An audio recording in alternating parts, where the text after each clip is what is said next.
오늘 새벽에도 하나님의 귀한 은혜가 사랑하는 모든 성도들 가운데 함께 하시기를 주님의 이름으로 간절히 축원을 드립니다. 오늘은 시편 120편부터 134편까지 성전으로 올라가는 노래 총 15편 중에 두 번째 시편입니다. 특별히 오늘 시편에서 시편 기자는 성전에 올라가면서 나의 도움이 어디서 올까라고 이렇게 고백하며 나아가고 있는 것을 볼 수 있습니다. 인생을 살아가면서 사실 우리에게 가장 필요하고 중요한 것 중에 하나가 바로 나의 도움을 구하거나 찾는 것이죠. 우리의 혼자의 힘으로 살아갈 수 없다는 것, 나의 능력으로 살아갈 수 없다는 것을 알게 되고 깨닫게 되면 우리는 먼저 주변을 돌아보아 우리를 도울 수 있는 자가 누가 있는지를 찾게 되고, 또 우리의 도움이 바로 사람으로부터 오는 것이 아니라 하나님께로부터 온다는 이 믿음의 고백을 갖고 있으면, 그러면은 내 삶에 훨씬 더 하나님의 살아계신 은혜들을 우리가 경험하며 고백하며 살아갈 수 있는 줄로 믿습니다.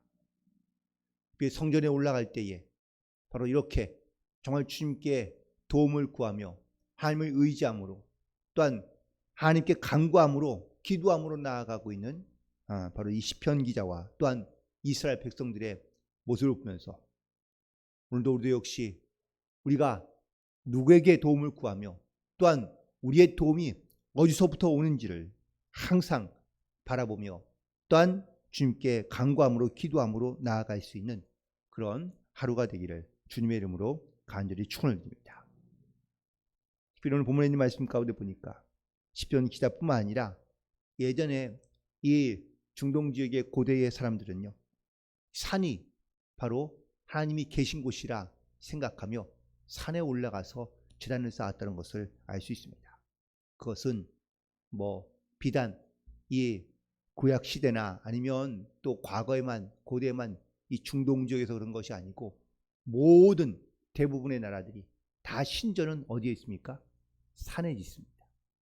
왜냐하면 산은 하늘과 가까워서 하나님이 바로 그 산에 내려오신다거나 아니면 그 산에 있다고 생각했기 때문입니다.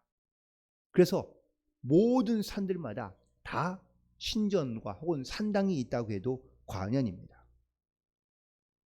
과거에도 바로 이처럼 많은 사람들이 이 산을 찾고 또한 이 산 정상에다가 신전을 만들어 놓고 그 신전에 올라가며 거기에서 제사를 드렸습니다. 사람들은 풍년과 다산을 기원하고 그 신전에서 제사를 드리고요. 또한 그 신전에 올라가면 재앙을 막아주는 그런 어떤 약을 팔기도 하고 혹은 또 부적을 팔기도 했던 것을 우리도 기억하고 있습니다. 그것을 기억하며 이 성전에 올라가고 있는 수많은 순례자들, 그들은 산을 올라가면서 나의 도움이 어디서 올까라고 이렇게 기도하고 혹은 또 이렇게 질문하고 있는, 마음속으로 이렇게 고백하고 있는 그러한 이유는 과연 무엇일까? 다른 신들이 과연 나의 이 어려움과 나의 고난 가운데 도움을 줄 수 있을까? 예를 들면 바알 신이 과연 나를 도울 수 있을까?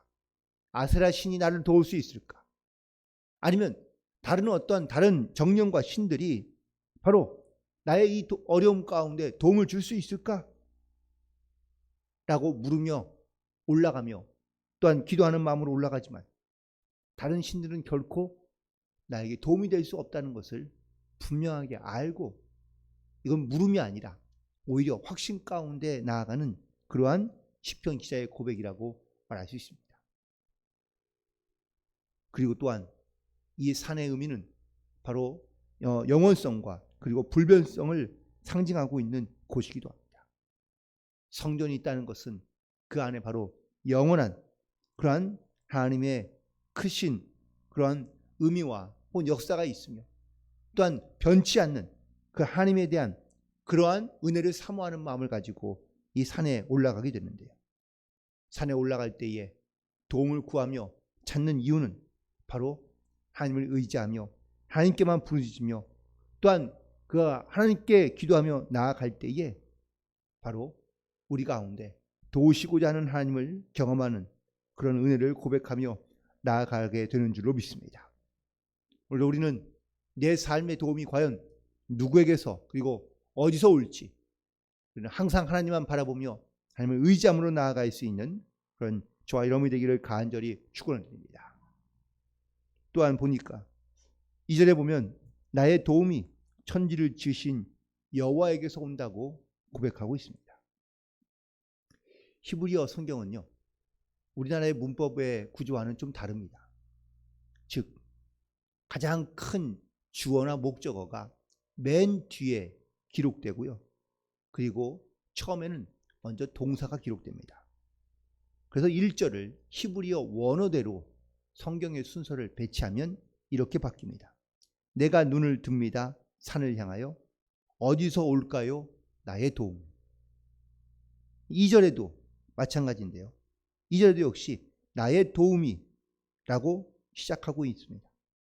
즉 이 앞과 뒤로 나의 도우미를 배치하고 있는 이유는 바로 그 도움을 누가 주시는지에 대하여 강조하기 위해서입니다. 이 도움이란 말은 구조한다라는 의미를 갖고 있는데 이 말의 가장 중요한 의미는 전쟁을 나갔습니다.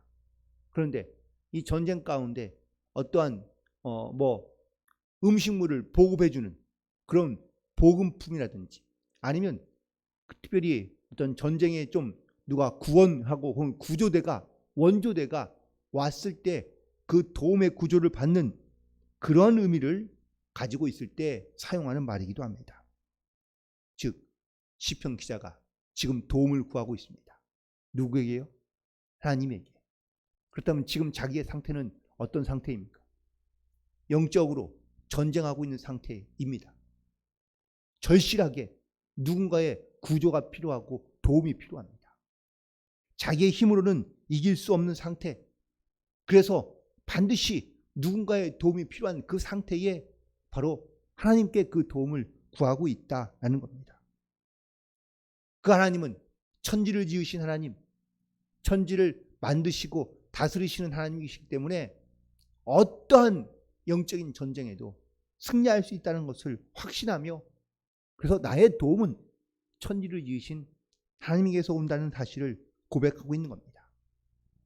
우리도 이 믿음의 고백을 가지고 우리의 도움이 하나님으로부터 온다는 사실을 반드시 기억하며 그리고 하나님께 의지함으로 나아갈 수 있어야 될 줄로 믿습니다. 또한 이 도움은 바로 돕는 배필을 의미하기도 합니다. 하나님께서 아담을 만드시고 난 다음에 그 돕는 배필로 하와를 만드셔서 한 가정을 이루게 하셨습니다. 돕는 배필이라는 것이 무엇입니까? 반드시 도움을 받아야 하는 존재라는 의미입니다. 남자도 아담도 하와에게 도움을 받아야 되지만 하와도 아담에게 도움을 받아야 되는 서로 돕는 배필로 하나님께서 창조하시고 만드셨다라는 겁니다. 서로에게 돕는 자가 있을 때 좀 더 온전해지고 또한 완전해지며 그리고 또한 이 세상을 살아갈 때에 조금 더 지혜롭게 살아갈 수 있기 때문인 것이죠. 그러므로 남편과 그리고 아내를 돕는 배필로 여기며 돕는 자로 여기고 서로 도와서 함께 살아가게 될 때 그 가정이 평안하며 또한 하나님의 귀한 은혜를 누리며 살아갈 수 있는 줄로 믿습니다. 그리고 3절부터 8절까지에 있는 말씀은 이 돕는 것에 대한 하나님이 어떻게 도우시는지 그리고 어떻게 보호하시는지 그 보호하심에 대하여 고백하고 있는 고백이기도 한데 먼저 하나님의 보호하심의 첫 번째는 하나님이 자기의 백성을 실족하지 않도록 지키시고 보호하시며 졸지도 주무시지도 아니하신다고 3절에서 고백하고 있습니다. 실족. 젊었을 때는 실족이란 말이 무슨 의미인지 모릅니다. 그런데 나이가 들어서 실족하면요 큰일 납니다. 대부분 다 이제 어르신들이 되시면 이게 집에서 넘어지시거나 아니면 길 가다 넘어지셔서 그래서 뼈가 부러지거나 아니면 고관절이 이렇게 부러지는 경우가 종종 있는데 그러고 되면 다시 회복하기가 무척이나 어렵습니다. 실족한다는 것이 바로 그런 것입니다. 별거 아닌 것 같지만 그 별거 아닌 것이 심각한 결과를 초래하는 경우가 있다는 겁니다. 어떤 마찬가지로 영적으로도 내가 건강하며 내가 영적으로는 잘 무장되어 있으면 넘어져도 다치지 않습니다. 왜? 건강할 때이고 든든하니까. 그런데 신앙과 믿음이 약해 있을 때 실족하면은요, 다시 회복하기나 아니면 그 믿음을 다시 한번 일으키기가 쉽지 않다는 겁니다. 그러므로 항상 우리를 실족하지 않도록 하나님께서 우리를 보호하신다는 이 믿음의 고백이 바로 우리에게는 가장 큰 그런 믿음의 고백이며 어떤 은혜인 줄로 믿습니다. 우리의 모든 인생길에서 주님께서 실족하지 아니하도록 우리를 붙잡아 주시고 지키시며 보호해 주실 줄로 믿습니다. 또한 졸지도 주무시도 아니하신다라고 말씀하고 있는데 그 이유는 하나님은 바로 사람이 아니시며 하나님이시기 때문이라고 말하고 있는 겁니다. 순례길을 올라갈 때마다 즉 멀리서 다른 예루살렘 성에서 가까운 사람들이 아니고요. 다른 나라에서든 아니면 먼 지역에서 이 예루살렘 성전으로 올라갈 때마다 항상 경계해야 할 것이 있습니다. 그건 바로 도적대 아니면 맹수를 만나는 겁니다. 그렇기 때문에 혼자서는 결코 이 순례길을 여행길을 떠나지 아니하고요. 반드시 집단을 이루어서 가게 됩니다. 또 심지어 이 도적대를 만날 것이 두려워서 집단으로 가되 군사들을 잘 훈련된 사람들을 데리고 동행하는 경우들이 많습니다. 전문적인 그런 군인들을 고용하는 것이죠.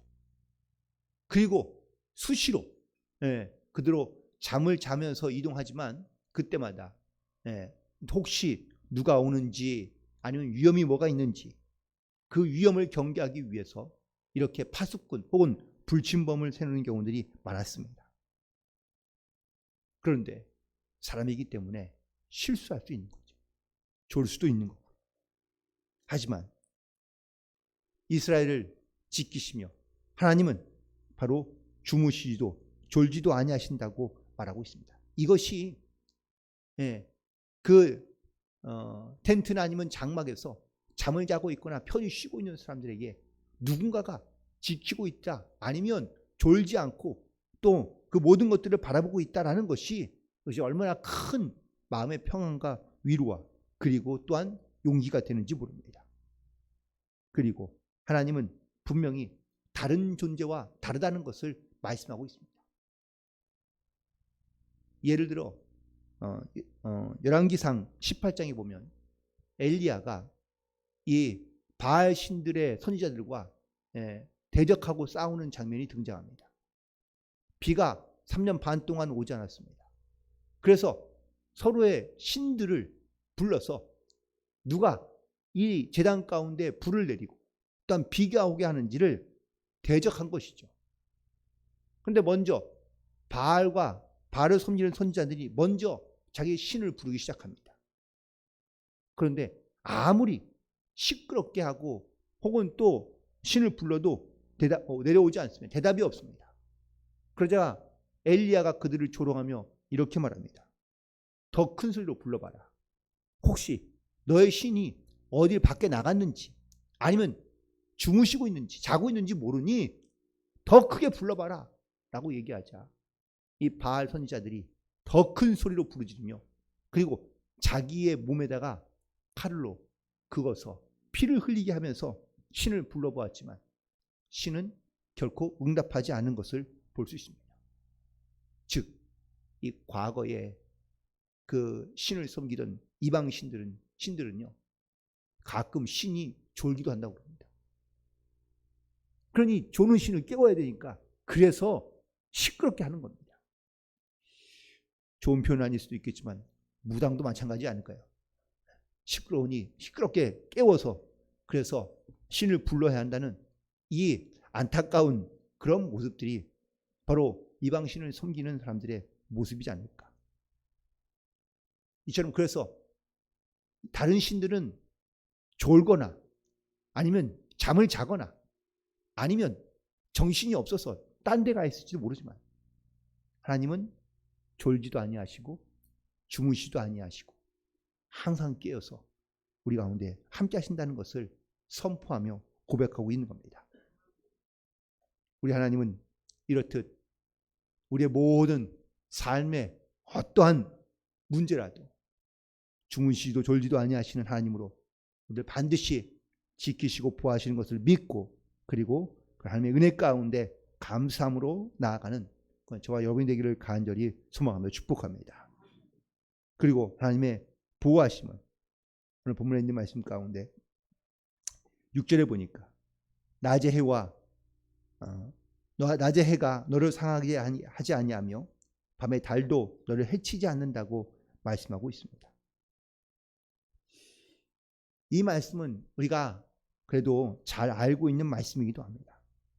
그런데 낮의 해, 물론 이 뜨거운 광야의 햇빛을 피할 수 있는 곳이 있다는 것은 정말 큰 은혜이죠. 그 뜨거운 햇빛을 피하게 해주신 것이 하나님의 은혜인데, 근데 이 밤의 달이 왜 우리를 해하며 혹은 또 이렇게 육체적으로 힘든 어려움을 주는 것일까? 특별히 이 광야나 사막의 밤은요, 우리 생각보다 무척이나 춥습니다. 일교차가 너무 크기 때문에 특별히 이 밤에 더 추운 것을 많이 느끼게 되는데, 그래서 더운 사막 사람들이 왜 머리에 두건을 두르는 줄 아세요? 물론 낮에 뜨거운 햇빛을 피하기 위해서이기도 하지만 밤에 차가운 공기를 맞지 않기 위해서이기도 합니다. 일교차가 너무 크면은요, 찬바람이 머리에 쑥 들어오면 그 금방 사람 몸에 이상이 생길 수 있고 심지어는 그것이 죽음에도 이를 수 있습니다. 그래서 머리에 두건을 두르는 그러한 모습으로 잠을 자는 일들이 많았는데, 처럼 그 뜨거운 낮의 햇과 그리고 밤의 차가운 기온이 사람의 머리 혹은 또 사람의 건강을 해치게 하기 때문이라는 사실입니다. 그래서 바로 이처럼 낮의 해와 밤의 달이 나를 상하게 하지 아니하며 나에게 해를 주지 않는다는 것을 믿음으로 고백하며 하나님 앞에 기도함으로 나아가고 있는 것이죠. 그리고 마지막으로 모든 환난에서 지켜주시며 또한 우리의 출입을 영원히 지켜주실 것이라고 말하고 있습니다.